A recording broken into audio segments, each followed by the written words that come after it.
এবার রাজধানীর খিলগাঁও বাজারে আগুন, ফায়ার সার্ভিসের 15টি ইউনিটের চেষ্টায় নিয়ন্ত্রণে, সূত্রপাত নিয়ে ধোঁয়াশা, ব্যাপক ক্ষয়ক্ষতি।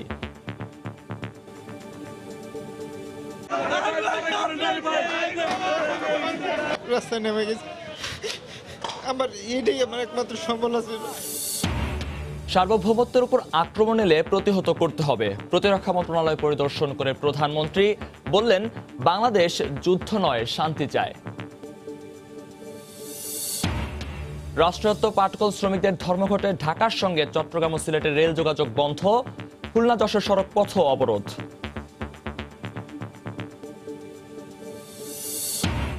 মাত্র 1 মিনিটের পরীক্ষায় মিলছে ড্রাইভিং লাইসেন্স। সরকারি প্রকল্পের অধীনে ড্রাইভিং প্রশিক্ষণে গুনতে হচ্ছে টাকা। চালক নয়, তৈরি হচ্ছে মহাসড়কের ঘাতক, বলছেন বিশেষজ্ঞরা। এবং চট্টগ্রামে পাহাড় ধস ঠেকাতে এবার কঠোর অবস্থানে জেলা প্রশাসন। দখলকারীদের বিরুদ্ধে জিরো টলারেন্স নীতি ও রাজনৈতিকভাবে সিদ্ধান্ত নেওয়ার পরামর্শ নগরবিদদের।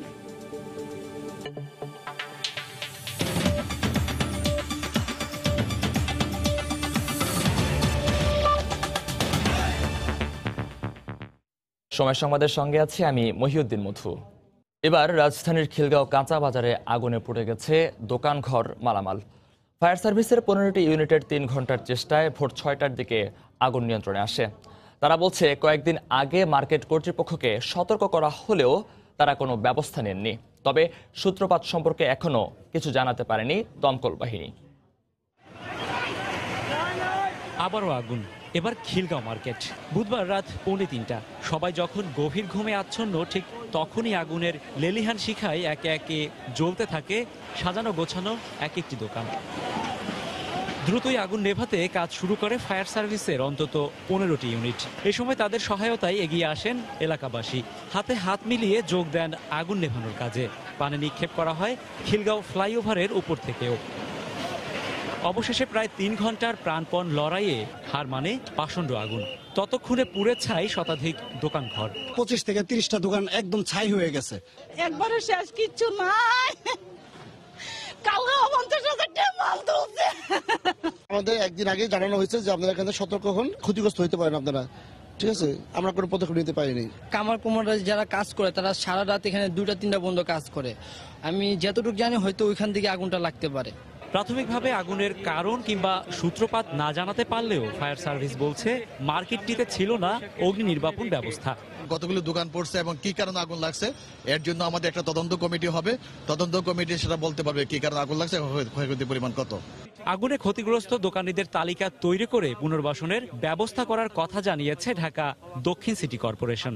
ক্ষতিপূরণ এবং পুনর্বাসনের পরবর্তী করণীয় বিষয়ে আমরা যথাযথ কর্তৃপক্ষের মাধ্যমে আমরা দুর্যোগ ত্রাণ মন্ত্রণালয়ে প্রেরণ করব এবং সকলকে আমরা সহযোগিতা করব ইনশাআল্লাহ। আগুনে ক্ষতিগ্রস্ত হয়েছে খিলগাঁও ফ্লাইওভারের নিচের একটি অংশ। সাম্প্রতিক সময়ে একের পর এক অগ্নিকাণ্ডের পর রাজুক এবং ফায়ার সার্ভিস নড়ে চড়ে বসলেও থেমে নেই আগুনের ধ্বংসলীলা। একের পর এক অগ্নিকাণ্ড আর কিছু মানুষের নিঃস্ব হয়ে যাওয়ার গল্প যেন নিয়মিত ঘটনায় পরিণত হয়েছে। সুতরাং এই অবস্থা থেকে উত্তরণের জন্য ভবন এবং মার্কেটগুলোর অবকাঠামোগত ত্রুটি কাটিয়ে ওঠার পাশাপাশি অগ্নি নির্বাপন ব্যবস্থা জোরদারের পরামর্শ সংশ্লিষ্টদের। রাশেদ বাপ্পি, সময় সংবাদ, ঢাকা। খিলগাঁও বাজারের আগুনে পথে বসে গেছেন পুড়ে ছাই হওয়া দোকানের মালিকরা। তাদের বিলাপ আর আহাজারিতে ভারী হয়ে উঠেছে সেখানকার পরিবেশ। বেঁচে থাকার শেষ অবলম্বনটুকু হারিয়ে অনেকে হয়েছেন নিঃস্ব। ক্ষতির আগুনে হৃদয় পুড়ে ছাই। সারা জীবনের শ্রম আর কষ্টার্জিত সম্পদ বিক্রি করে বেঁচে থাকার তাগিদে 2টি ঝাঁপির ছোট্ট দোকানে স্বপ্ন বুনেছিলেন তারা। সেই স্বপ্ন পুড়ে নিঃস্ব হঠাৎ লাগা ভয়াবহ এই আগুনে। রাস্তায় নেমে গেছে, আমার এটাই আমার একমাত্র সম্বল আছে। এই সম্বলটা আমার শেষ হয়ে গেছে। জীবনের সব মনের মালা ছিল, বলতে পারি না কত টাকার মাল।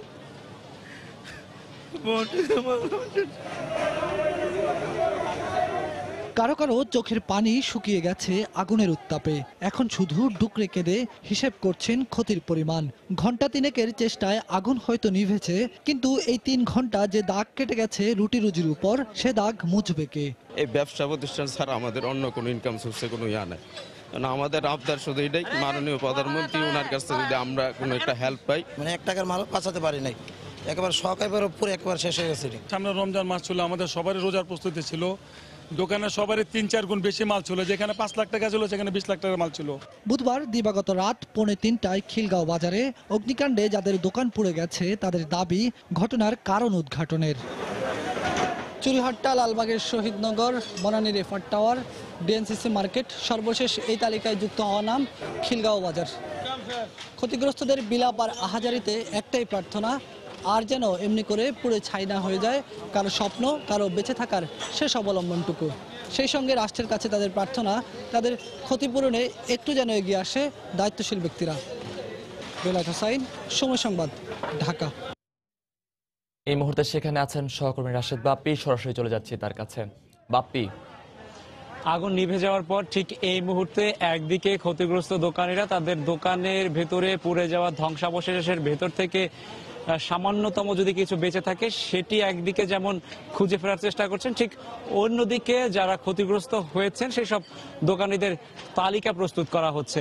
তবে এই যে তালিকা তৈরি করা হচ্ছে, এই তালিকা যদি ঠিক আজকে যারা ক্ষতিগ্রস্ত হয়েছেন ঠিক এখানেই যদি থেমে থাকতো তাহলে কিছু বলার ছিল না। তবে গত কয়েকদিনের অভিজ্ঞতা আমাদেরকে যেমনটা বলে, সেটি কিন্তু এই তালিকা একে একে দীর্ঘ থেকে দীর্ঘতর হচ্ছে।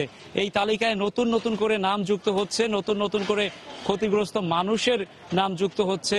আমরা আসলে সে বিষয়টি দেখতে পাচ্ছি। যদি একটু পেছনে ফিরে তাকাই, গত বৃহস্পতিবার, ঠিক আজকে যেমন বৃহস্পতিবার, গত বৃহস্পতিবার রাজধানীর বনানীতে এফআর টাওয়ারের অগ্নিকাণ্ডের বিষয়টি আমরা দেখেছি। এরপর ঠিক এর 1-2 দিনের মাথায় গুলশানের ডিএনসিসি কাঁচা মার্কেটে আমরা আগুনের বিষয় দেখেছি, এবং সেই রেশ কাটতে না কাটতেই নতুন করে আবার আজকে খিলগাঁও মার্কেটে আগুন। এবং এই আগুনে আমরা এখন পর্যন্ত যেমনটা শুনতে পেরেছি, যদিও এখন পর্যন্ত কতজন ক্ষতিগ্রস্ত হয়েছেন, কতটি দোকান ক্ষতিগ্রস্ত হয়েছে সেটি পুরোপুরি নিশ্চিত হতে না পারলেও বলা হচ্ছে 100-র অধিক দোকান ক্ষতিগ্রস্ত হয়েছে। এবং একটি বিষয়, আশার বিষয় হচ্ছে এটি, এখানে মোট দোকানের সংখ্যা 1300-র উপরে, অনেকে বলছেন 1325টি দোকান ঘর রয়েছে। তবে এই 1325টি দোকান ঘরের ভেতর থেকে 100 দোকান ক্ষতিগ্রস্ত হয়েছে, অর্থাৎ বাকি দোকানগুলো রক্ষা করা সম্ভব হয়েছে। আমরা সেই গভীর রাতেও দেখেছি ফায়ার সার্ভিসের কর্মীরা তারা ঝাঁপিয়ে পড়েছেন এই উদ্ধার কাজে, এবং অন্তত 25টি ইউনিট একযোগে কাজ করেছে এবং দীর্ঘ 3 ঘন্টারও বেশি সময় লেগেছে এই আগুন নেভাতে।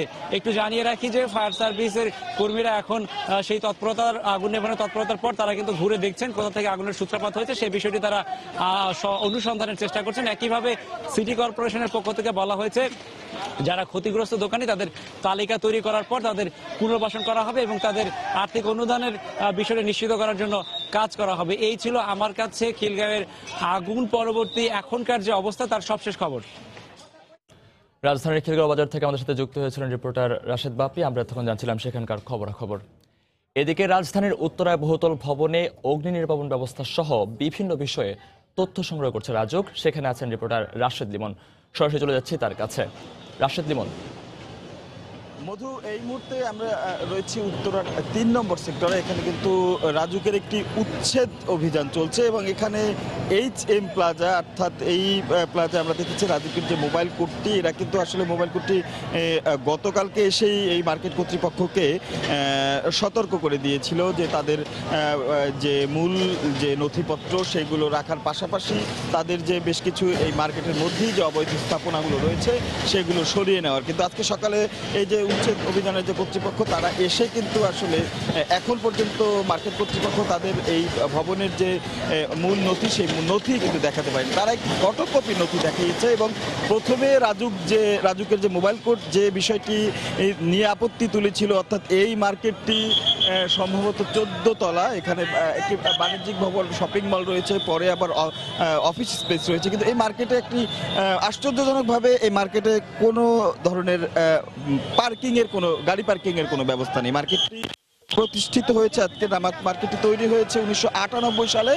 তো যদিও এর আমরা মার্কেটের যে মূল নথি সেই নথির যে ফটোকপি দেখেছি সেই ফটোকপিতে কিন্তু দেয়া আছে যে ইমারত আইন নির্মাণে স্পষ্ট করে লেখা 87 যে ইমারত বিধি সেই বিধি অনুযায়ী তৈরি হয়েছে এবং যে কারণেই এই যে মোবাইল কোর্টের যিনি ম্যাজিস্ট্রেট রয়েছেন তিনি বিষয়টি প্রশ্ন তুলেছেন যে 96-তে অ্যামেন্ডমেন্টের পর কেন ওই পুরনো আইনে তৈরি করা এবং সেক্ষেত্রে মার্কেট কর্তৃপক্ষের যে দাবি তারা বলছেন যে এই বিষয়টি আসলে রাজুক বলতে পারবে রাজুক কেন কিভাবে এই মার্কেটটি এইভাবেই অনুমোদন দিয়েছে। যদিও রাজুক কর্তৃপক্ষ রাজুকে এখানে যারা রাজুক কর্মকর্তা রয়েছে তারা আমাদেরকে যে বিষয়টি বলেছেন যে তারা মূল কপি না পাওয়া পর্যন্ত আসলে এই বিষয়ে মন্তব্য করবেন না, কারণ তাদেরও সন্দেহ হচ্ছে মূল কপির সঙ্গে ফটোকপি যেটি রয়েছে সেটির আসলে অসঙ্গতি থাকতে পারে। অর্থাৎ এই ধরনের একটি বিল্ডিং কোনোভাবেই এই রাজুক কর্তৃপক্ষ পার্কিং ছাড়া সেই সময় অর্থাৎ 98 সালে পার্কিং ছাড়া অনুমোদন দিয়ে থাকার কথা না। তো যদিও আজকে 11টার মধ্যে মার্কেট কর্তৃপক্ষের এই যে মূল নথি দেওয়ার কথা থাকলেও তারা কিন্তু এখন পর্যন্ত দিতে পারেনি। আরেকটি কথা বলি যে আমরা কিন্তু আসলে উত্তরা 3 নম্বর সেক্টরে মূলত এসেছিলাম রাজুকের যে রাজুকের যে তথ্য সংগ্রহ কার্যক্রম চলছিল সেই কার্যক্রমে এবং আমরা কিন্তু সকাল 9:30 থেকে সেই রাজুকের এই জোনে অর্থাৎ উত্তরা টঙ্গী গাজীপুর জোনের যে টিমটি সেই টিমটিকে সকাল থেকে বেশ কয়েকবার ফোন করেও তারা আমরা আমাদের বিভিন্নভাবে বিভিন্ন সময় বিভিন্ন জায়গা দিলেও বিভিন্ন জায়গার ঠিকানা আসতে বললেও তারা কিন্তু সেই স্পটে পৌঁছেনি এবং এখন পর্যন্ত 12:10 বাজে ঘড়িতে এখন পর্যন্ত কিন্তু তাদের 10টা থেকে কাজ করার কথা থাকলেও তাদের যে তথ্য সংগ্রহের টিম সেই টিমটি কিন্তু এখনও আজকে কিন্তু মাঠে তাদের কার্যক্রম পরিচালনা করতে নামেনি। তো মধু, এই ছিল এখনকার মতো উত্তরা থেকে আমার কাছ থেকে। রাজধানীর উত্তরায় বহুতল ভবনে অগ্নি নির্বাপন ব্যবস্থা সহ বিভিন্ন বিষয়ে তথ্য সংগ্রহ করছে রাজুক। সেখান থেকে যুক্ত হয়েছিলেন রিপোর্টার রাশেদ লিমন। এতক্ষণ আমরা ছিলাম সেখানে। বাংলাদেশ যুদ্ধ নয়, শান্তি চায়। তবে কেউ যদি সার্বভৌমত্ব রক্ষায় হুমকি দেয় কিংবা যদি কেউ আক্রমণ করতে আসে তাহলে প্রতিহত করার প্রস্তুতি থাকতে হবে সশস্ত্র বাহিনীর। সকালে প্রতিরক্ষা মন্ত্রণালয় পরিদর্শন করে একথা বলেন প্রধানমন্ত্রী শেখ হাসিনা। সকাল 10টায় শেরেবাংলা নগরের প্রতিরক্ষা মন্ত্রণালয়ে যান প্রধানমন্ত্রী। টানা তৃতীয় মেয়াদের সরকার গঠনের পর নিজের অধীনে থাকা প্রতিরক্ষা মন্ত্রণালয় পরিদর্শন করলেন শেখ হাসিনা। পরে তিনি বাহিনী প্রধান সহ মন্ত্রণালয়ের ঊর্ধ্বতন কর্মকর্তাদের সঙ্গে বৈঠক করেন। এ সময় প্রধানমন্ত্রী বলেন, সক্ষমতা ও প্রস্তুতিতে পিছিয়ে থাকার সুযোগ নেই। কেউ আক্রমণ করলে তার জবাব দেওয়ার মতো প্রস্তুতিও থাকতে হবে সশস্ত্র বাহিনীর। বিশাল 2009 আমরা সরকার গঠন করি, আমরা উদ্যোগটা নিই। আমরা কারোর সাথে যুদ্ধ করব না, আমরা যুদ্ধ করতে চাই না এবং আমরা সবার সাথে একটা শান্তিপূর্ণ পরিবেশ চাই। কিন্তু কেউ যদি আমাদের বিরুদ্ধে আক্রমণ করে তাহলে তার জন্য যথাযথ জবাব আমরা দিতে পারি আর আমার দেশের স্বাধীনতা সার্বভৌমত্বের জন্য রক্ষা করতে পারি। সেই প্রস্তুতিটা সবসময় আমাদের থাকতে হবে। এখন শান্তিরক্ষা মিশনে আমাদের সশস্ত্র বাহিনীর সদস্যরা যাচ্ছে, পুলিশ বাহিনীর সদস্যরা যাচ্ছে, সবাই যাচ্ছে। যুদ্ধের সরঞ্জাম থেকে শুরু করে সর্বক্ষেত্রেই একটা পরিবর্তন আসে, আধুনিকতা আসে, নতুনত্ব আসে। কিন্তু আমাদের যারা সেখানে যাবে তারা সব বিষয়ে পারদর্শী থাকবে, সেটাই আমি চাই। কারণ এটা একান্তভাবে দরকার। সেভাবে প্রশিক্ষণের ব্যবস্থা করা এবং সেই ধরনের সরঞ্জামাদি সংগ্রহ করা এবং তাদেরকে ট্রেনিং দেওয়া এবং উপযুক্ত করে গড়ে তোলা। কোথাও যেন কেউ আমাদের কাউকে যেন নিজেকে ছোট মনে না হয়।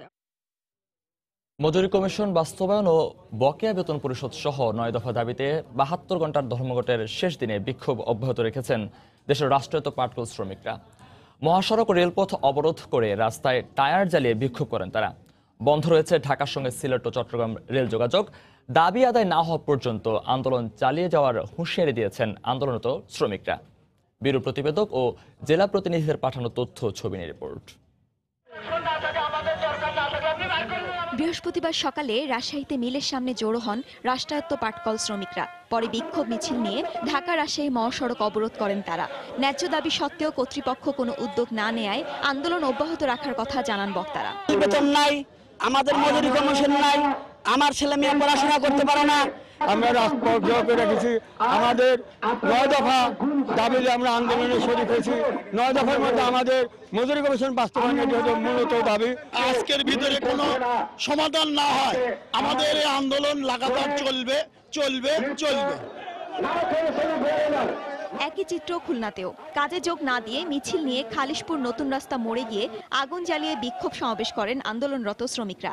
এক পর্যায়ে খুলনা যশোর মহাসড়ক ও রেলপথ অবরোধ করে বিভিন্ন স্লোগান দেন তারা।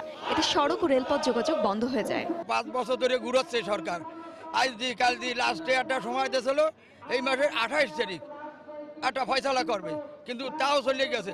বাধ্য হয়ে আমরা রাস্তায় নামিছি। আমরা এই রোডে নামছি যাতে আমাদের প্রধানমন্ত্রী আমাদের এই বিল বকেয়া দিয়ে দেয় এবং আমাদের মজুরি কমিশন দিয়ে দেয় এবং যে 9 দফার দাবি আমরা নিয়ে নামছি দাবি পূরণ করে। যদি সরকার এর ভিতরে আমাদের দাবি না মানে তাহলে আগামী 7 তারিখ আমরা খুলনা, ঢাকা, চিটাগাং, রাজশাহী এই সব মিলের জন্য সিবিএ, নন সিবিএ, পাটকল শ্রমিক লীগের নেতৃবৃন্দ বসে লাগাতার কর্মসূচি ঘোষণা করব।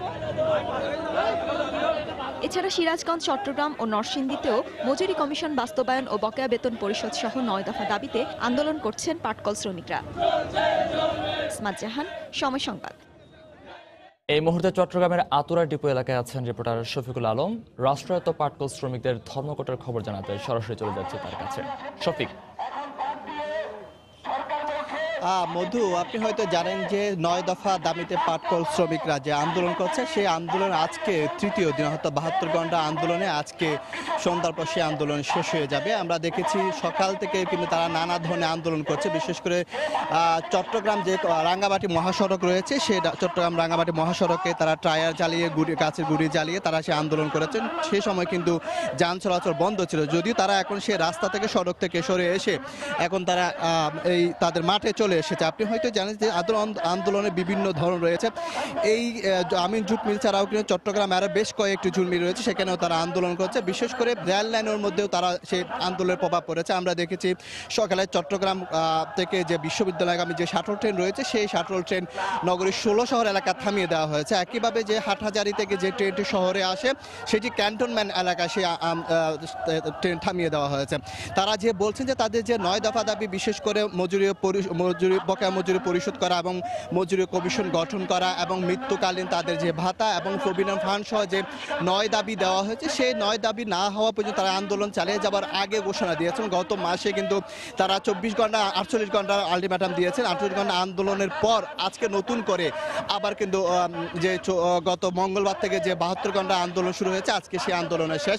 তারা বলছেন যে আসলে যে নেতারা বলছেন তারা বলছেন যে তাদের আজকে তারা এই আন্দোলন শেষ করে দিবে। যদি তাদের সে দাবি দেওয়াগুলো মানা না হয় তাহলে আগামী শনিবার থেকে অর্থাৎ 7 তারিখ থেকে আবারও তারা পুরোদমে আন্দোলনে আসার কথা জানিয়েছেন এই নেতাকর্মী। আপনি হয়তো দেখছেন একটি সমাবেশ হচ্ছে, সেই সমাবেশ থেকে বিভিন্ন ঘোষণা আসছেন এবং তাদেরকে আশ্বাস দেওয়া হয়েছে তাদের সেই দাবি দেওয়া মেনে নেওয়ার জন্য। কিন্তু সেই দাবি দেওয়া মেনে না নিলে তারা বলছেন যে নেতাকর্মীরা বলছেন যে এখানে যে উদ্যোগের নেতারা রয়েছে তারা বলছেন যে 7 তারিখ থেকে তাদের সেই আন্দোলন আবার শুরু করবেন বলে তারা জানিয়েছেন।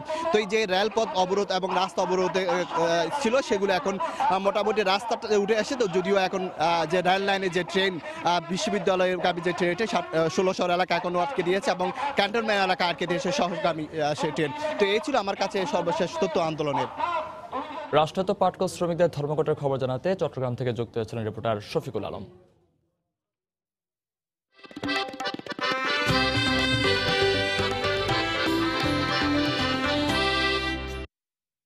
পয়লা বৈশাখ উপলক্ষে টাঙ্গাইলের তাঁতপল্লীতে ব্যস্ত সময় পার করছেন মালিক ও শ্রমিকরা। বাড়তি আয়ের আশায় দিনরাত পরিশ্রম করছেন তারা। অন্য বছরের তুলনায় এবছর বৈশাখের শাড়ির চাহিদা ভালো থাকায় বেশি লাভের আশা করছেন তাঁত মালিকরা। করটিয়া হাট ব্যবসায়ী সমিতি এবার বছরের সবচেয়ে তুলনায় কমপক্ষে কোটি টাকার শাড়ি বিক্রির আশা করছে। কাদের তালুকদারের পাঠানো তথ্য ছবি নিয়ে রিপোর্ট। খটখট শব্দে মুখরিত কালিহাতি ও পাথরাইলের তাঁতপল্লী। কেউ বা ব্যস্ত বুননের কাজে, আবার কেউ বা সুতা তুলছেন চরকায়। রঙিন সুতার কারুকার্যে ফুটিয়ে তুলছেন বাহারি নকশা। বাঙালির প্রাণের উৎসব বৈশাখে টাঙ্গাইলের তাঁতপল্লীতে তৈরি হচ্ছে জামদানি, সিল্ক, বালুচুরি ও তসর সহ শতাধিক ডিজাইনের শাড়ি। পুরুষের পাশাপাশি নারীরাও কাজ করছেন সমান তালে। আমরা ভালো কাজ করতেছি, মালিক সাহেব কাছাকাছি ভালো করতেছে। বৈশাখের উপলক্ষে আমাদের ব্যস্ততা একটু বাড়তি। 5 টাকা করে বোনাস দেয়, সব কিছু 300 টাকা। এতে মালিকেরও কিছু পয়সা আগে আসবে, আমাদেরও কিছু আয় রোজগার বেশি হচ্ছে আর কি বর্তমানে। তাঁত মালিক ও ব্যবসায়ীরা জানান বৈশাখ উপলক্ষে বিক্রিও অনেক ভালো, তবে সুতার দাম ও রঙের বাজার নিয়ন্ত্রণে সরকারিভাবে ব্যবস্থা নেয়ার দাবি তাদের। যদি সুতার দাম বাড়তে থাকে, রঙের দাম বাড়তে থাকে, তাহলে আমাদের আর কি প্রফিটটা আর কি ওইরকম ভাবে হাতে আসে না। যদি সরকার এইভাবে দেখতো যে সুতা এবং রঙের দামটা একটা নিয়ন্ত্রণের মধ্যে রাখতে পারত। উৎসবকে সামনে রেখে দেশের বিভিন্ন জেলা থেকে পাইকারদের পাশাপাশি খুচরা ক্রেতারাও শাড়ি কিনতে ভিড় করছেন করটিয়ার পাইকারি দোকানে। আমরা নিতেছি, ওরাও ভালো সেল করতেছে, বাকিটা উপরওয়ালার ইচ্ছা, যদি ভালো সেল করতে পারি। সামনে বৈশাখ আছে, সামনে ঈদ আছে। বৈশাখে তো ইনশাল্লাহ আশা করি ভালো হবে, অন্যান্য বছর থেকে এবছর একটু ভালো হওয়ার সম্ভাবনাই আছে। করটিয়া পাইকারি কাপড়ের হাট ব্যবসায়ী সমিতির এই নেতার আশা, বৈশাখ উপলক্ষে অন্যান্য বছরের চেয়ে অন্তত কোটি টাকার শাড়ি বেশি বিক্রি হবে। মহাজনদের যে আবির্ভাব এবং দোকানদার যে উৎসাহ, গত বছরের চেয়ে মিনিমাম কোটি টাকা আরো বেশি বেচাকিনি হবে, এটা আমার মানিক ধারণা। করটিয়া কাপড়ের হাটে প্রায় 5,000 ব্যবসায়ী রয়েছেন, আর এই হাটে প্রতি সপ্তাহে প্রায় 50 কোটি টাকার কাপড় বিক্রি হয়। সময় সংবাদ, টাঙ্গাইল। ঘুষ বাণিজ্যের প্রমাণ পাওয়া গেছে সড়ক পরিবহন কর্পোরেশনের দক্ষ চালক গড়ে তোলার বিভিন্ন প্রকল্পে। ঘুষের বিনিময়ে প্রশিক্ষণার্থীদের পাশ করিয়ে দিচ্ছে কর্পোরেশনের কিছু প্রশিক্ষক। সড়ক আইন না মেনে লোক দেখানো পরীক্ষায় পাশ করা এসব চালক মহাসড়কে একজন ঘাতক হিসেবে আবির্ভূত হতে পারে বলে আশঙ্কা বিশেষজ্ঞদের। আজহার লিমনের রিপোর্ট, ছবি তুলেছেন ওমর ফারুক। প্রচলিত আইন কিংবা বিআরটিএ রেজুলেশন অনুযায়ী কম করে 30 মিনিট সড়কে চালানোর পরীক্ষা দেওয়ার কথা থাকলেও এসব শিক্ষার্থী সড়কে গাড়ি চালানোর চূড়ান্ত পরীক্ষায় উত্তীর্ণ হয়ে যাচ্ছে গড়ে 1 মিনিটের পরীক্ষায়। ব্যাক গিয়ারে কম বেশি 3 মিটার চালানোর পরীক্ষা দিয়ে এই চালকরা কি করে মূল সড়কে শত শত মাইল পাড়ি দেবেন তা অবশ্যই বিবেচনার বিষয়। সময় সংবাদ জানতে চায় সত্যিকারের কতটা শিখেছে সরকারি প্রকল্পের অধীনে ড্রাইভিং প্রশিক্ষণ নেয়া এসব শিক্ষার্থী। 100%-এর মধ্যে আমরা 10% আসলে ড্রাইভিং শিখতে পারিনি। 4 মাসে প্রায় 1-1.5 মাসের মতো এইভাবে চলে গেছে। লাস্ট 20 দিনের মতো আমাদের 10 মিনিট করে দিচ্ছে। সব স্টুডেন্ট প্রত্যেকদিন ড্রাইভ করতে পারে না। 2500 টাকা করে নিচ্ছে, যে এটা দিলে নাকি পাস করা যাবে। আমরা তো তৃতীয় বেস, এর আগে যে 2টা বেস গেছে ওনারা বলছে যে এটা না দিলে নাকি লাইসেন্স হয় না। ঘুষের বিনিময়ে লাইসেন্স পরীক্ষায় পাশ করিয়ে দেওয়ার এসব অভিযোগ অস্বীকার করে পরীক্ষা নিতে আসা বিআরটিআর প্রতিনিধি সহ বোর্ডের সংশ্লিষ্ট সদস্যরা। আমরা যে নিয়মে পরীক্ষা নিচ্ছি এখানে তো অসঙ্গতি হওয়ার কোনো প্রশ্নই আসে না। ঘুষের বিনিময়ে চালকদের লাইসেন্স প্রদানের অভিযোগ আসলে নতুন কিছু নয়। বিআরটিআর বিরুদ্ধে আগেও এমন অভিযোগ ছিল, এখনও রয়েছে। কিন্তু বিআরটিসি সিপ সরকারি প্রকল্পের শিক্ষার্থীরা যেসব অভিযোগ করলেন তার আসলে কতটা সত্য? সাধারণ প্রশিক্ষণার্থীর ছদ্মবেশে পরীক্ষা শুরুর আগেই তেজগাঁওয়ের বিআরটিসি ট্রেনিং সেন্টারে হাজির হওয়ার সময় সংবাদ। প্রতি শিক্ষার্থীর কাছ থেকে পরীক্ষায় পাশ করিয়ে দেওয়ার জন্য কমপক্ষে 3 জন প্রশিক্ষককে 2500 করে টাকা নিতে দেখা যায়। এ সেন্টারে 200 জন শিক্ষানবিশকে প্রশিক্ষণ দিয়েছে সরকারি এমন 4 জন চালক। হিসেব করে দেখা যায় পরীক্ষা শুরুর মাত্র আধা ঘন্টা আগেই বিনামূল্যে ড্রাইভিং শিখতে আসা এসব শিক্ষার্থীর কাছ থেকে হাতিয়ে নেওয়া হয় অন্তত 4 লাখ টাকা। তবে বরাবরের মতোই ঘুষ নেওয়ার অভিযোগ অস্বীকার করেন এসব সরকারি প্রশিক্ষক। তাদের কাছ থেকে কোনো টাকা নেওয়া হচ্ছে না, তাদের টাকাটাই সরকার দিচ্ছে, লাইসেন্সের পুরো টাকাটাই সরকার দিচ্ছে। মানে 2500 বা 2500? না না না না, এভাবে কোনো টাকা নেওয়া হবে না। ফ্রি, সম্পূর্ণই ফ্রি ট্রেনিং। এখানে 2500 টাকা নেওয়া হয় না। এখানে সেইবের যারা আছে তাদের কোনো ফি নেওয়া হয় না। সরকারি প্রকল্পের অধীনে ড্রাইভার তৈরির এমন প্রক্রিয়ায় হতাশা প্রকাশ করেছেন বিশেষজ্ঞরা। এই যে প্রক্রিয়াটা, এটা কর্তৃপক্ষ, সংশ্লিষ্ট কর্তৃপক্ষ দেখে না দেখার ভান করছে। কারা এই পয়সার লেনদেন করছে এটা কিন্তু তারা কিন্তু ইজিলি নিয়ন্ত্রণ করতে পারে। এটা একটা সিসিটিভি দিলেই কিন্তু সেলফ এনফোর্সমেন্ট হয়ে যায়। যখন দেয় না তখন বুঝতে হবে এই টাকাটা হয়তো অনেক স্তরের মধ্যেই কিন্তু বিলি বন্টন হয়। এ ব্যাপারে বিআরটিসির সংশ্লিষ্ট কর্মকর্তার সঙ্গে যোগাযোগ করলেও ক্যামেরার সামনে তিনি কথা বলতে রাজি হননি। আজহার লিমন, সময় সংবাদ, ঢাকা। আসছে বর্ষায় চট্টগ্রামে পাহাড় ধস ঠেকাতে এবার কঠোর অবস্থান নিতে যাচ্ছে বলে জানিয়েছে জেলা প্রশাসন। পাহাড়ের ঢালে ঝুঁকিপূর্ণভাবে বসবাসকারী পরিবারের সংখ্যা ও ভূমিদস্যুদের তালিকা চেয়ে ইতোমধ্যে 6 ভূমি সার্কেলের সহকারী কমিশনারকে চিঠি দিয়েছে প্রশাসন। আশরাফুল আলম মামুনের ক্যামেরায় শফিকুল আলমের রিপোর্ট। সর্বশেষ 2018 সালের 15 অক্টোবর চট্টগ্রাম নগরীর ফয়েজ লেকে পাহাড় ধসে মারা যায় একই পরিবারে 3 জন সহ মোট 4 জন। 2017 সালে জুনে চট্টগ্রাম সহ 3 পার্বত্য জেলায় মারা যায় 132 জন। গত 12 বছরে মৃত্যু হয় অন্তত 400 জনের বেশি। পাহাড়ে যখন মৃত্যুর মিছিল তখন তা ঠেকাতে আসন্ন বর্ষার আগে শক্ত অবস্থান নিতে যাচ্ছে জেলা প্রশাসন। পাহাড়ের পাদদেশে বসবাসকারীদের তালিকা চেয়ে 6 এসিল্যান্ডের কাছে চিঠি দিয়েছে সংস্থাটি।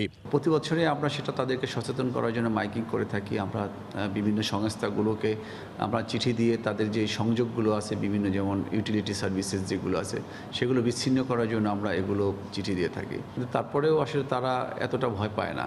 জেলা প্রশাসনের চিঠি পেয়ে বর্ষার আগে পাহাড়ে বসবাসকারীদের সরাতে জোরেশোরে প্রস্তুতি নিচ্ছে ভূমি সার্কেলের সহকারী কমিশনাররা।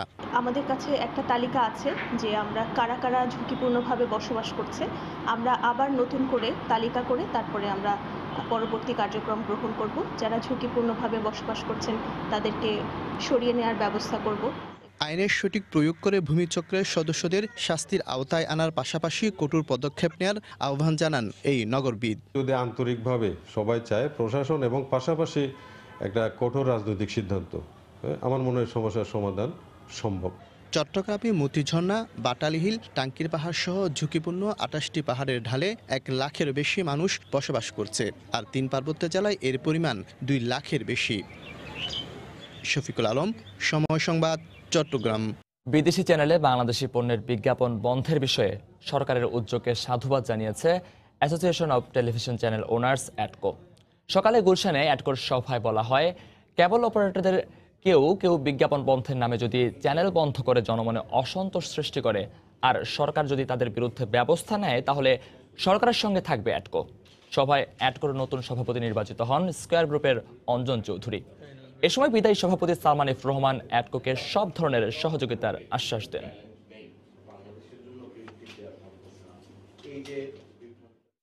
যারা ডিস্ট্রিবিউটার আছে তাদেরকে বলা হয়েছে দ্যাট ক্লিন ফিড সহ তাদেরকে বিদেশি চ্যানেলগুলি দেখাইতে হবে। ক্লিন ফিড ছাড়া তারা পারবে না, সেই উদ্যোগটা নিয়েছে। আরেকটা আছে আমাদের অনেক দিনের দাবি, যেটা ছিল সিরিয়াল। তো সিরিয়ালের মধ্যেও আমরা ইতিমধ্যে আমরা কিন্তু হাইকোর্টে যে মামলাটা আছে সে মামলাটাতে অ্যাডকো আমরা পার্টি হয়ে গেছি এবং আমরা আশা করি যে এটা খুব শিগগিরই হাইকোর্টে আমরা এটা হিয়ারিং করে সেই রুলগুলি যেটা আছে সেটাকে আমরা ডিসচার্জ করার ব্যবস্থা চেষ্টা করতেছি। রংপুরে হারাগাছ চতুরা সরকারি প্রাথমিক বিদ্যালয়ে ঘৃণ্যভাবে শিশুদের শাস্তি দেওয়ার অভিযোগ উঠেছে এক শিক্ষকের বিরুদ্ধে। এর প্রতিবাদে বিক্ষোভ করেছেন শিক্ষার্থী ও এলাকাবাসী। সকাল থেকে বিদ্যালয়ের প্রাঙ্গণে জড়ো হয়ে বিক্ষোভ করছেন তারা। শিক্ষার্থীরা জানায়, স্কুলে অনুপস্থিত থাকা সহ নানা অভিযোগে প্রায় কোমলমতি শিক্ষার্থীদের কুরুচিপূর্ণভাবে শাস্তি দেয় জামাল নামের ওই শিক্ষক। গতকাল 5ম শ্রেণীর শিক্ষার্থীকে আবারও একইভাবে শাস্তি দেন তিনি। বিষয়টি জানতে পেরে এলাকাবাসী প্রতিবাদ জানান। শিক্ষকের এমন জঘন্য শাস্তির ভয়ে অনেকেই স্কুলে যেতে চায় না বলে জানান অভিভাবকরা। এদিকে অভিযোগ খতিয়ে দেখে অভিযুক্ত শিক্ষকের বিরুদ্ধে ব্যবস্থা নেওয়ার কথা জানিয়েছেন প্রধান শিক্ষক।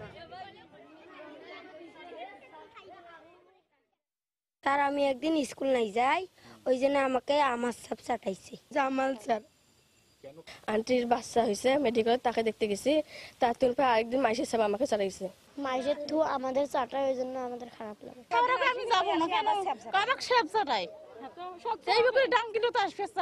আমাদের থুতুটা হচ্ছে পয়জন, একজনকার থুতু আরেকজনকে চাটাবে, এটা কোনো শিক্ষকের কাজ হতে পারে না।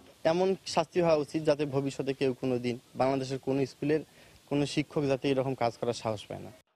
এ পর্যায়ে শীর্ষ সংবাদ জানিয়ে দিচ্ছি আরেকবার। এবার রাজধানীর খিলগাঁও বাজারে আগুন, ফায়ার সার্ভিসের 15টি ইউনিটের চেষ্টায় নিয়ন্ত্রণে, সূত্রপাত নিয়ে ধোঁয়াশা, ব্যাপক ক্ষয়ক্ষতি।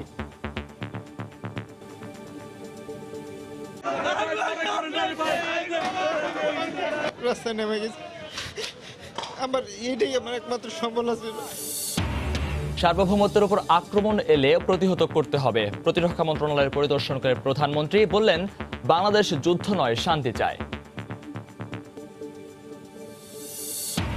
এবং রাষ্ট্রায়ত্ত পাটকলের শ্রমিকদের ধর্মঘটে ঢাকার সঙ্গে চট্টগ্রাম ও সিলেটের রেল যোগাযোগ 12 ঘন্টা পর্যন্ত বন্ধ, খুলনা যশোর সড়ক পথ অবরোধ।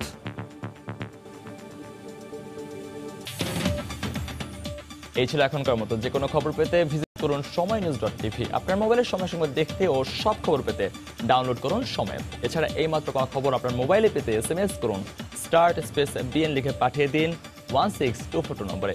সঙ্গে থাকুন সময়।